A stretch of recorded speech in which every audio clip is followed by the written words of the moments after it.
மக்கள் அனைவருக்கும் வணக்கம். திருக்கோயில் பாதுகாப்பு இயக்கத்தின் சார்பில இன்னைக்கு திருமுருகன்பூண்டில அந்த ஆர்ப்பாட்டத்துக்கு காவல்துறை பார்த்தீங்க அப்படின்னா, நீங்க மெயில் அனுமதி கேட்டீங்க.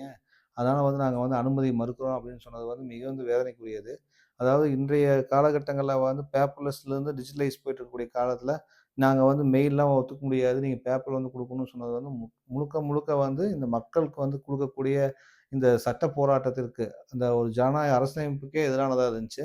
நிச்சயமாக இதுக்காக நாங்க நீதிமன்றத்தை நாடி, இந்த இது போன்ற குளறுபடிக்கு ஒரு தீர்வு காணும் வகையில ஒரு தீர்ப்பு பெற்று மிகப்பெரிய மக்கள் பலத்தோட இந்த போராட்டம் நிச்சயம் நடந்தே தீரும். அந்த பலத்தின் அடிப்படையில அ மேயர் தினேஷ்குமாருடைய கனவுகள்லாம் தவிர்க்கப்பட்டு, அவருடைய அடுத்த எம்எல்ஏ, மந்திரி பதவி கனவுகள்லாம் இதோட மூடி, எப்படி நீங்க இந்த டாலர் சிட்டிய குப்பை சிட்டி ஆக்குனீங்களோ, அதே மாரி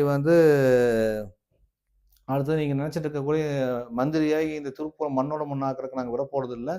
அதனால அ நிச்சயம் சொல்றேன், இன்னைக்கு நீங்க போராட்டத்த தடுத்திருக்கலாம். ஆனா இந்த போராட்டத்த நீங்க தடுக்கல. மீண்டும் வளர்த்திருக்கீங்க.